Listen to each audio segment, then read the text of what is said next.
예루살렘을 떠나지 말고 내가 너희들에게 약속하신 것을 기다리라 그랬어요. 그래서 제자들은 그 말에 순종하여 마가의 다락방에 모여서 성령을 기다리며 기도했습니다. 오순절 예수님 승천일로부터 열흘 만에 성령께서 저들에게 임하십니다. 충만하게 임하셨습니다. 놀라운 역사가 저들 안에서 일어나게 되었습니다. 주변 사람들은 이상하게 봅니다. 그동안 경험하지 못했던 일들이 제자들을 비롯해서 예수를 추종하는 이들에게 역사되어지고 있었기 때문입니다. 그래서 당황한 나머지 그들은 할 말이 없으니까 야, 저 사람들이 새로운 술에 취했다, 뭐 이상한 술을 마셨나 보다, 뭐 이런 얘기를 저들이 하면서 빈정댑니다. 그때 사도 베드로는 설교를 시작합니다. 뭐 이상한 일처럼 그렇게 생각하지 말라. 지금 우리가 이렇게 나타내고 있는 일들은 성령의 역사라는 겁니다. 이 성령의 역사는 요엘 선지자에게 예언해 주셨던 내용이라는 겁니다. 그 말씀이 앞부분에 나타나고 있는 것이지요. 14절로 20절까지의 말씀입니다. 성령이 오신 것을 말씀하고 있습니다. 요엘 선지자 때 예언했던 내용이 실제로 성취되어진 것이 지금의 이런 모습이다. 할렐루야. 라고 성령의 오심을 먼저 말합니다. 그리고 나서 22절부터 24절에 구원자 나사렛 예수에 대하여 선포합니다. 당신들이 십자가에 못 박은 예수는 인류의 유일한 구원자이시다. 그 나사렛 예수가 구원자라고 선포합니다. 그분은 일찍이 다윗의 자손으로 오실 것이라고 예언되어졌었다. 25절로 29절까지의 말씀입니다. 그 예수를 당신들이 십자가에 못 박아 그렇게 잔인하게 죽였지만 그분은 장사한 지 사흘 만에 부활하셨다는 겁니다. 그 내용을 30절로 36절에 소개하고 있는 것입니다. 이렇게 14절부터 36절까지 사도 베드로가 설교를 합니다. 뭐 이렇게 성전이 만들어지고 또 강단이 조성돼 가지고 이런 분위기 속에서 설교하는 것도 아닙니다. 그냥 예루살렘 성 한켠에서 그렇게 군중들에게 설교를 합니다. 여러분, 그곳에 놀라운 역사가 나타나게 된 것입니다. 설교를 마쳤어요. 설교를 마치고 오늘 본문 말씀에 나타나고 있는 내용이죠. 그래서 37절에 그들이 이 말을 듣고, 이 설교를 듣고, 그 말이 이 설교를 듣고 마음에 찔려 베드로와 다른 사도들에게 물었습니다. 형제들아, 우리가 어찌할꼬? 설교를 듣고 보니 너무너무 큰 죄를 졌다. 어떻게 하면 좋겠느냐? 이런 상황에서 어떻게 하면 살 길이 주어지느냐? 설교자인 베드로에게 묻는 것입니다. 설교 후 군중들에게 지금 회개로 진입하는 이 역사의 내용으로 나타났다 그런 얘기예요. 확실하게 그날에 성령께서는 제자들 가운데서 역사하셨습니다. 할렐루야. 제자들 가운데서만 역사하신 것이 아니라 제자들을 통하여 설교를 듣는 자들에게 역사하셨습니다. 다시 말하면 설교를 들은 유대인 가운데서도 하나님은, 성령 하나님은 역사하셨습니다.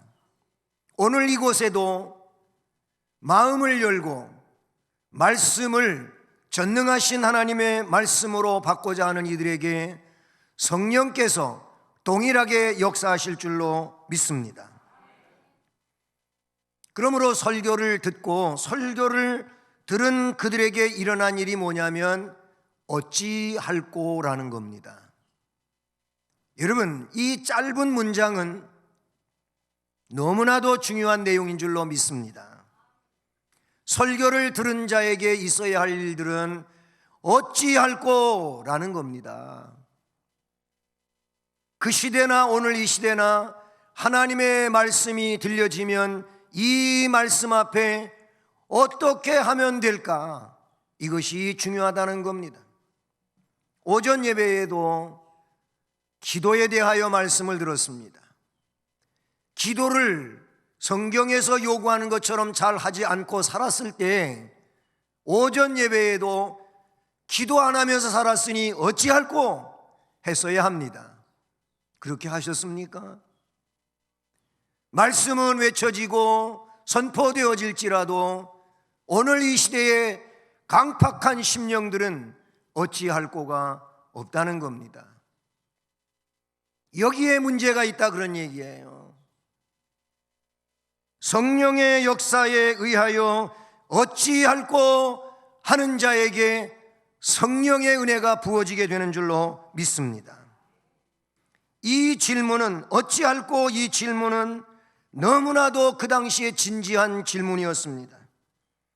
그들이 이 말을 듣고 마음에 찔려 베드로와 다른 사도들에게 물어서 이르되 형제들아 우리가 어찌할꼬 하거늘. 마음이 완고한 자들에게 이런 갑작스러운 변화가 일어나는 것은 너무나도 기이한 일이 아닐 수가 없어요. 얼마나 완고했습니까? 나사렛 예수가 희망이라고 생각했던 때가 있었습니다. 이 예수가 이 시대에 역사를 뒤엎어 놓을 인물이라고 생각하며 군중이 무리를 지어 따라다녔습니다. 그런데 공생의 셋째 해에부터 무리들은 예수에게 희망이 없다. 예수 따라가면 뭔가 변화가 일어날 줄로 알았는데 그럴 조짐이 보이질 않는다. 그 많은 군중들이 서서히 예수를 떠나게 됩니다. 그때 예수님은 제자들을 향하여 너희들도 가려느냐 묻습니다. 베드로는 영생의 말씀이 주께 계심에 우리가 누구에게로 가오리까 대답했습니다. 사람들은 구름 관중으로 따르다가 예수에게 정치적인 소망이 없다고 자리를 떠나고 예수를 오히려 십자가에 못 박으라고 하는 무리 속에 섞여 들어가게 되고 그 예수를 십자가에 못 박아라, 못 박아라, 못 박아라 라고 외쳐대는 사람들로 변합니다. 그 형제들이 다시 베드로의 설교를 들었을 때 이들은 어찌할꼬 했습니다. 정말 완고한 자들이었습니다. 그런데 변화가 일어난 겁니다. 베드로는 예수의 죽음을 그들의 사악한 손에 책임을 지었어요. 너희들이 죽였다. 당신들이 죽였다. 그것은 그들을 격분하게 할 내용일 수도 있잖아요. 실제 대제사장 그룹, 서기관, 바리새인 이 그룹은 회개하지 아니하고 베드로를 잡아다 옥에 가두고 매질을 하고 이 얘기를 다시는 입 밖에 꺼내지 말라고 주의사항으로 당부하고 내보내기도 했습니다.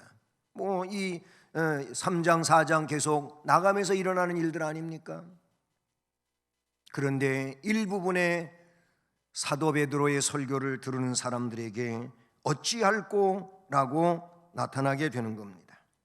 그 설교는 그들에게 어떤 면에서는 고통을 준 것입니다. 여기서 말하는 고통은 뭡니까? 설교의 생명력인 것입니다.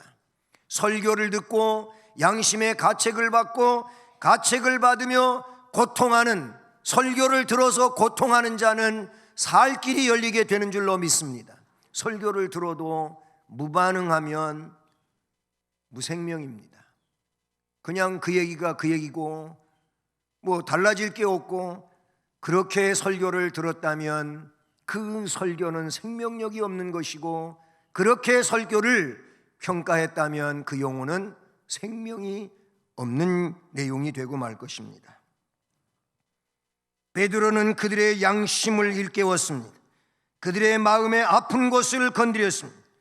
죄인들은 그들의 눈이 열릴 때 죄로 인하여 마음에 찔리며 통회하지 않을 수가 없습니다. 설교는 그들에게 의문을 던져준 것입니다. 그들은 무엇을 해야 할지 모르는 입장에서 서 있는 사람처럼 지금 어떻게 해야 될까를 묻고 있는 겁니다.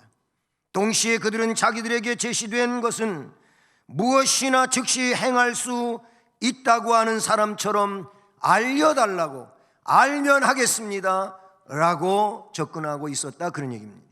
이것이 설교를 들은 자의 말씀으로의 접근 방법이라고 볼 수가 있는 것이죠. 죄를 깨닫게 된 사람은 평화와 용서에 이르는 길을 기꺼이 알기를 원하는 것이고, 이제 그 길로 가야만 소망이 있다고 생각하고 따르게 되는 것입니다. 왜냐하면 아무리 자신을 둘러보고 세계를 둘러봐도 인간적인 가운데는 좌절밖에 없기 때문인 것입니다. 어찌할꼬는 그러니 인간은 좌절할 수밖에 없는 존재이므로 하나님이 하나님의 은혜로 부어주시지 않으면 인간은 절망할 수밖에 없는 존재라고 하는 것입니다. 동시에 이 내용 가운데는 하나님께로 나아가 하나님께만 소망이 있다는 것을 말씀해 주시는 것이지요. 매우 강렬한 하나님께 대한 소망을 나타내는 일이 되기도 하는 것입니다. 동시에 이것은 성품의 변화를 가져오는 기회가 되기도 하는 것입니다. 뚜렷한 성품의 변화된 모습이 어찌할 거라고 하는 질문 속에는 담겨져 있는 것입니다. 신앙생활을 하면서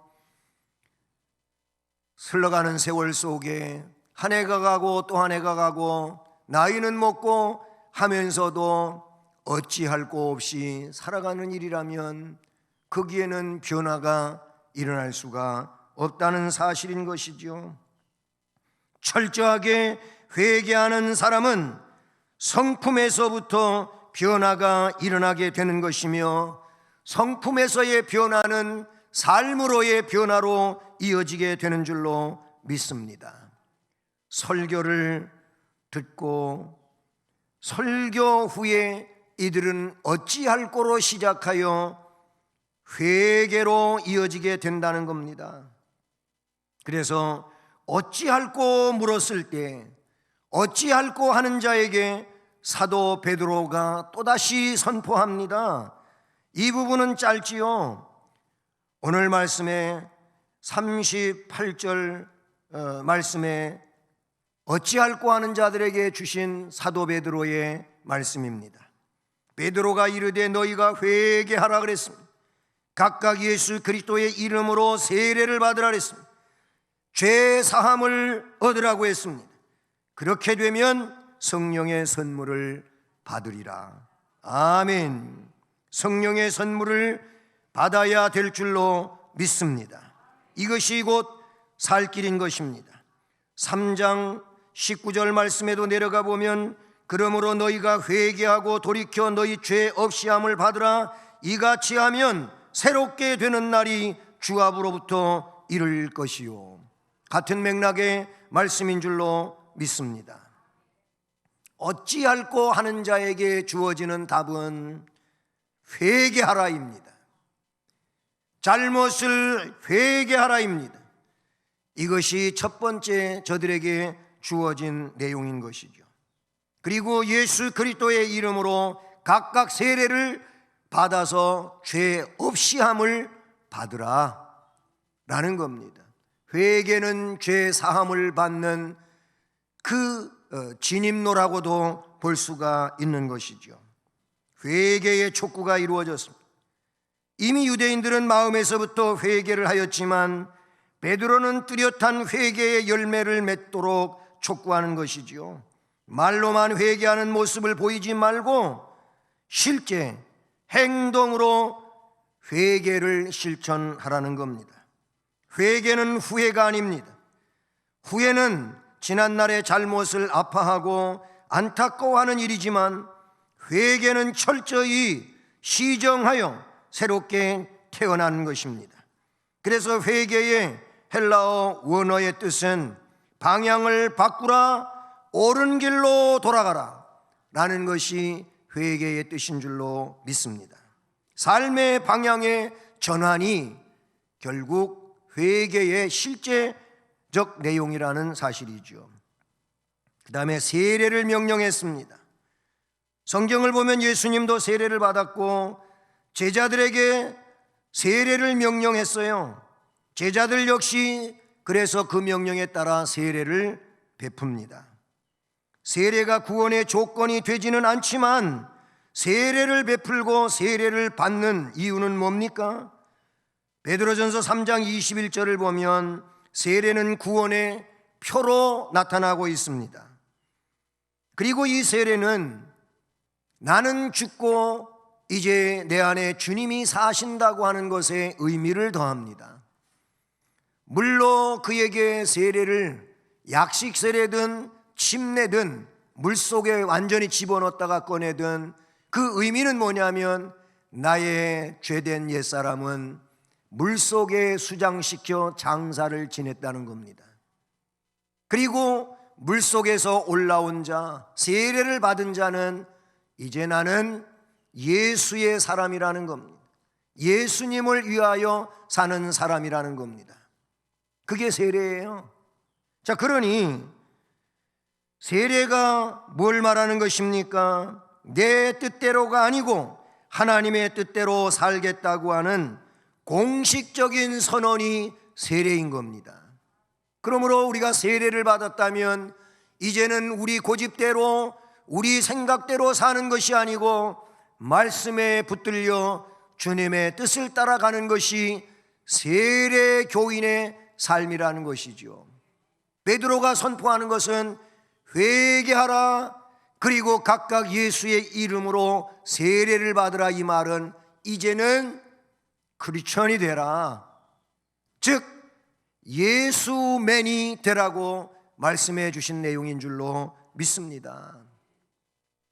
여러분, 예수님은 내 행복을 위하여, 내 삶의 복을 위하여 필요한 분쯤으로 생각하지 않기를 바랍니다.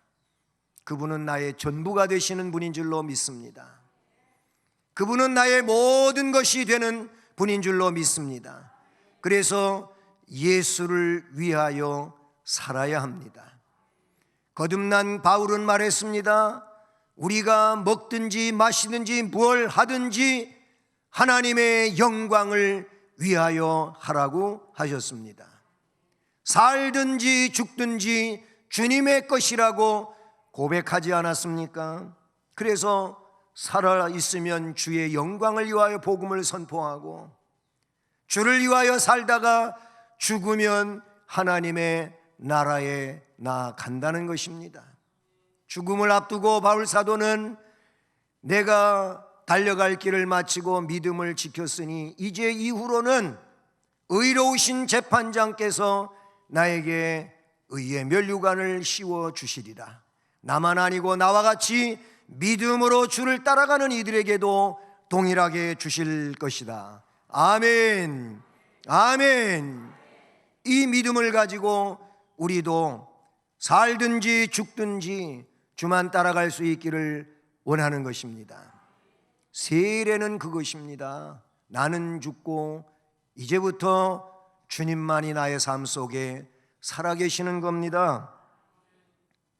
그렇게 되면 성령을 선물로 받으리니, 회개를 진정으로 할 때, 그리고 나는 죽고 주님만이 내 안에 살아계신다고 하는 세례의 의미를 참되게 깨닫고 그 삶으로 결단하고 진입하게 될 때 여기에 성령의 선물이 주어지게 되는 줄로 믿습니다.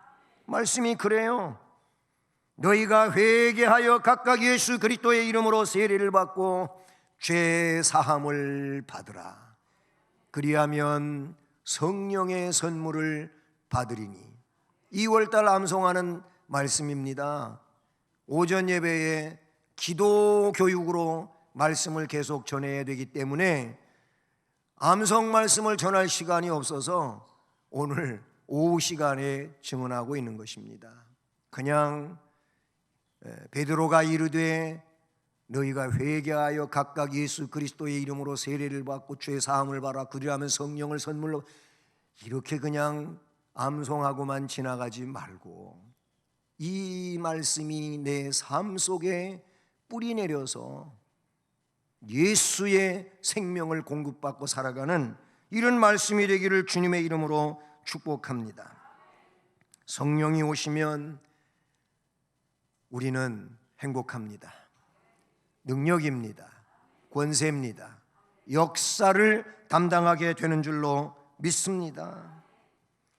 성령을 주시겠다는 이 약속, 성령이 오시게 된 이 행복, 이 능력을 우리가 우리의 삶 속에서 이루어가기를 바라는 것입니다. 그럼 설교의 결과는 뭡니까? 설교하고 설교를 들은 사람들이 어찌할꼬 하는 자들에게 또 다시 재차 요약된 설교의 메시지를 주고, 이렇게 설교가 이루어졌을 때 거기에 나타난 결과가 무엇입니까? 상당히 성공적인 내용이 나타납니다.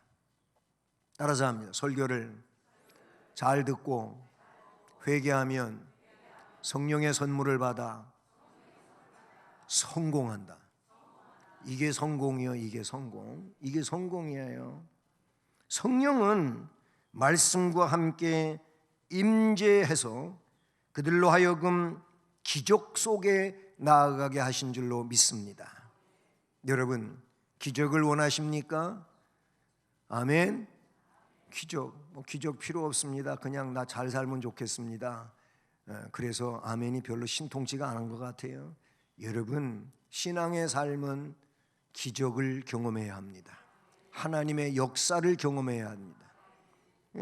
말씀에 보면 그 중에 많은 사람들이 그리스도의 죽음을 목격한 자들이었었는데 말씀의 가르침을 듣고 이들이 변화를 일으켜갑니다. 여러분, 정말로 믿음의 삶을 살면서 중요한 게 뭔지 아십니까? 변화입니다. 변화입니다. 따라서 합니다. 변화가 중요하다. 변질이 되면 안 된다. 두 가지가 있어요. 변질되는 게 있고 변화되는 게 있어요. 여기서 말하는 변화는 우리 하나님이 원하시는 새로운 것입니다. 새로운 게 변화예요. 하나님의 사람으로 우리가 잘못된 그런 억눌림 속에 있었는데 거기에서 자꾸 잘못된 껍질을 벗고 하나님이 원하시는 알맹이를 만들어 가는 게 변화입니다. 그러나 변질은 뭐냐면 있는 것도 지키지를 못해가지고 그것도 지키지를 못해서 자꾸 안 좋은 질로 떨어져 가는 거예요. 어떤 분이 그러더라고요. 우리 한국 사람의 문제점을 일부분 얘기하는 거, 전체적이라고는 하지만 안 되겠고, 그런데 그 집이 문전성시를 이루면서 장사를 잘했었대. 음식 장사를 했는데, 근데 처음같이 계속 음식 재료, 그 다음에 그 음식 맛, 내용 똑같으면 좋은데 어느 날 가보니까 재료가 달라졌더래. 맛이 좀 이상해졌대. 그러더니 얼마 안 가서 문 닫았대. 아니, 이거는 우리가 주변에서 있었던 일을 듣기도 한 얘기예요. 변질된 거예요. 그러니까 이 초심이라고 하는 걸 잃지 않는 게 굉장히 중요해요. 신앙도 초심을 잃지 않으면 성공합니다. 그런데 자꾸 달라져요. 목회자도 마찬가지예요. 목회자도 초심을 잃지 않으면 끝까지 하나님이 주신 사명을 감당할 수 있는데 초심이 달라진, 쉬운 얘기로 화장실 갈 때 마음하고 일 보고 나올 때가 달라. 그냥 급해서 뭐 상황도 모르고 뛰어 들어갔는데 일 다 보고 나오는데 그렇게 지저분 화장실이 없어. 그렇게 지저분 화장실에 자기가 들어가고, 아유, 그거라도 없었으면 어떡했어. 너무 지저분한 얘기를 했습니다만, 여러분, 신앙생활도 초심을 잃지 마세요. 하나님이 기뻐하십니다. 점점 더 하나님이 기뻐하시는 사람으로 변화되기를 바랍니다. 있는 것도 못 지켜가지고 그 은혜도 허비하고 쏟아뜨리고 그래서 변질되지 않기를 주님의 이름으로 축복합니다. 하나님은 때에 따라서 시험하시기도 합니다. 단련하시기도 합니다. 있는 거가 제대로 된 것인지 하나님이 찔러보십니다. 그래가지고 알아보시는 거예요. 욥기서 23장 10절에 그가 나를 단련하신 후에 내가 정금과 같이 되어 나오리라. 단련하실 때 순도 높은 금의 믿음이 되기를 주님의 이름으로 축복합니다. 그들은요, 그리스도가 설립한 거룩한 예식에 참여하며 세례를 받고 그리스도의 제자의 수에 들게 됩니다. 그날 제자의 수가 3,000이나 더하더라. 이 가운데 한 명이 그들이 된 줄로 믿습니다. 3,000이 더 가서는 5,000이 되었다래고, 그 다음에 사도행전에 보니까 허다한 무리가 따르더라. 할렐루야. 여러분, 우리는 120명에 속할 수 있기를 바라고, 그런가 하면은 3,000명에 속할 수 있기를 바라고, 5,000명에 속할 수 있기를 바라고, 허다한 무리 속에 속하는 자 되기를 주님의 이름으로 축복합니다. 성령의 사람들은 역사를 거듭거듭 주께서 원하시는 대로 감당하며 나아가는 심령들이 되는 줄로 믿습니다. 설교를 제대로 듣고 회개에 동참하고 다시 성령 안에 은혜를 받은 자들의 결과물이 이 내용이라고 하는 사실을 우리가 이 시간 기억할 수 있기를 주님의 이름으로 축복합니다. 오늘 말씀 제목은 설교 후에 회개였습니다. 설교 후에 회개가 있어야 되지 않겠습니까? 앞으로의 신앙생활 속에 설교를 통하여, 즉 말씀을 통하여 내가 그동안 하나님 앞에 잘못 살아온 것에 대하여 항상 깨달음을 갖고 회개하고 성령의 충만함으로 덧입어가는 이런 우리들의 심령이 되기를 주님의 이름으로 축복합니다. 사랑의 하나님 아버지, 감사합니다.